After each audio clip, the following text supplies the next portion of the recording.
සුබම සුබ දවසක් ඔයාලා හැමෝටම. අද ලස්සනට ඉර පායලා තවත් එක ලස්සන දවසක්. අද මම උදෙන්ම නැගිට්ටා.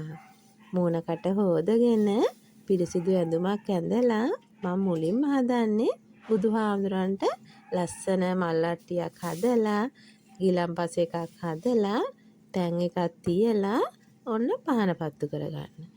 ඉතින් මේක තමයි හොඳම වැඩේ. මුලින්ම මල් කඩලා ලස්සනට මල් අට්ටියක් හදාගන්න ඕන. ඉතින් ඔන්න ලස්සනට කිව්වට අද නිල්මල් ගොඩාක් තිබුණා. මං ඉතින් නිල්මල් වට්ටියක් තමයි හදාගන්නේ. පාට මල් ටික එකතු කරලා වෙනම වට්ටියක් හදලා ඒකත් බුදුහාමුදුරන්ට මම පූජා කරනවා. ඉතින් පහන පත්තු කරලා හඳුන් කූරු පත්තු කරලා මුලින්ම බුදුහාමුදුරන්ගේ ආශිර්වාදය අරගෙන ඉන්න ඕන. ඊට පස්සේ මම උදේට කන්න මොනවා හරි හදාගන්නත් ඕන. ඊටත් කලින් මිදුල පොඩ්ඩක් අද අස් කරගන්න ඕන. මිදුල ඉතින් ඔන්න මේ දවස්වල පොඩ්ඩක් කැලේ වැවිලා තියෙන්නේ. ඔන්න අද හස්බන්ඩ් ගෙදර නිසා එයා හදනව මුලින්ම තනකොළ ටික කපලා අයින් කරගන්න. ගොඩාක්ම නැහැ මැෂින් එකෙන් කපන්න තරම්. තියෙන පොඩි ටික හරි කපලා සුද්ධ කරලා ලස්සනට මිදුල තියාගන්න ඕන.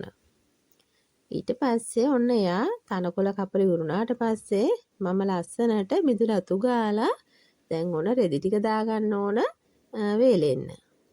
මේ වෙලාවේ අවුව පායලා තියෙන්නේ. ඉතින් මම පුටු ටිකක් දාලා ඔන්න මේ වගේ රෙදි ටික දාගන්නවා ඉක්මනින්ම. ගෙදර වැඩ ටික ඉවර කරලා තමයි අනිත් වැඩවලට යන්න වෙන්නේ. මුලින්ම අතු ගාලා රෙදි හොදලා රෙදි වනලා ගෙවල් දොරවල් අස් කරලා තමයි මම අනිත් හැම වැඩක්ම කරන්න යන්නේ. ඉතින් අද නිවාඩු දවසක් නිසා ඔන්න බබාලත් ගෙදර. ඉතින් වැඩ එක යුද්ධයයි. ඉතින් එහෙම තමයි. අම්මා කෙනෙක් වුණාම වැඩ ගොඩයි. මේ හැම දෙයකටම හැම ගෑනු ළමයෙක්ම මුහුණ දෙන්න වෙනවා. ගෙදර ඉන්න කාලේ වගේ නෙමෙයිනේ. විවාහ වුණාට පස්සේ දරුවෝ ලැබුණට පස්සේ යාළගේ වැඩයි, ගෙදර වැඩයි මේ හැම දෙෙම අපි ඉතා කඩිසරව කරගන්න ඕන. ඊට පස්සේ මම ගේ අතු ගාලා ගේ පිරිසිදු කරගන්න තමයි හදන්නේ. ඉතින් සතියට සැරයක් දෙසරයක් හරි මේ වගේ මොප් කරගන්න ඕන. පොඩි බබාලා ඉන්න තැන්වල ඉක්මනටම කිලුට වෙනවනේ. ඉතින් ටයිල් පොළව කියන්නේ හරිම පිරිසිදුව තියෙන්න ඕන. ටයිල් කීනර් දාලා හරි ඩෙටෝල් දාලා හරි මේ වගේ හොඳට මොප් කරගන්න ඕන. ඔන්න මමත් මහන්සි කියලා බලන්නේ නැතුව ඉක්මනටම ඔන්න මොප් කරගත්තා. ඔන්න දැන් කෑම ටික හදන්න තමයි හදන්නේ. ලොකු දෙයක් හදන්නේ වට්ටක්ක කිරට හදලා හාල්මැස්සු බැදුමක් හදාගෙන අවස පොඩි ගමනකුත් යන්න තියෙනවා. වීඩියෝ එකත් එක්ක දිගටම ඉන්නකෝ.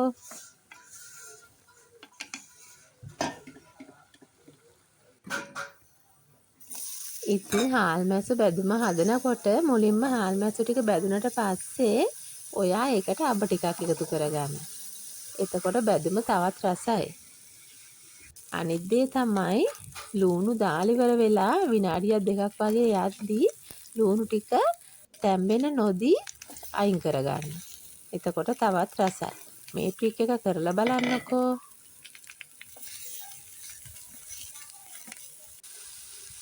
ඔන්න දැන් උයල ඉවර වෙලා හදන්නේ ඇඟපත සෝදගෙන පන්සල් යන්න.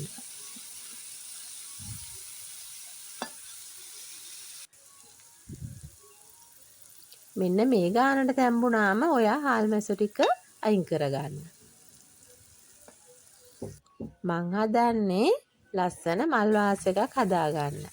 ඉතින් මේ පිපිලා පරවෙලා යන මල් ටික එළිය තියෙනවට වඩා මට හිතුණා වීදුරු බෝතලයකට වතුර ටිකක් පුරවලා මගේ කෑම මේස උඩින් තියාගන්න. ඔන්න මං ඒ නිසා මෙයාලව සෝදලා මේකට පාන් මත්තකුත් තියාගෙන මෙයාව අපි කෑම මේසේ උඩින් තියාගමු. බලන්න එතන ලස්සන කොහොමද කියලා. එළියේ පරවෙලා යන මල් ටික නේද මේ. මෙහෙම තියාගත්තාම ලස්සනයි. ඔන්න දැන් අපි ආවේ පන්සලට. මල් කඩාගෙන එතකොට බෙහෙත් බඩු ගිලම්පස මේවත් හදාගෙන ආවේ ඔන්න පන්සලට.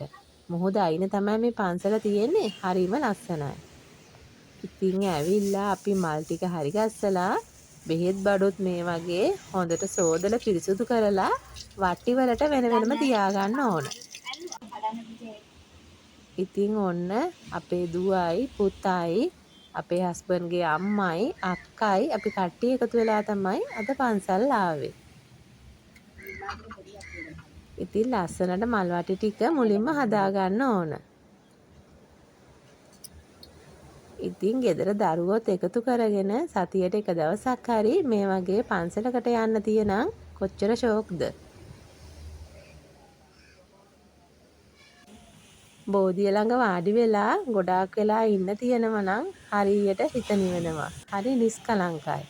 ඉතින් මුහුදින් වට වෙලා තියෙන මේ පන්සල හරිම ලස්සනයි. ඔන්න දැන් ගිලම්පස හදලා බෙහෙත් බඩු තියලා මල් තෙල් හඳුන් කූරු මේ ඔක්කොම ලෑස්ති කරලා තමයි තියෙන්නේ. ඉතින් දැන් අපි බුදුන් වඳිමු.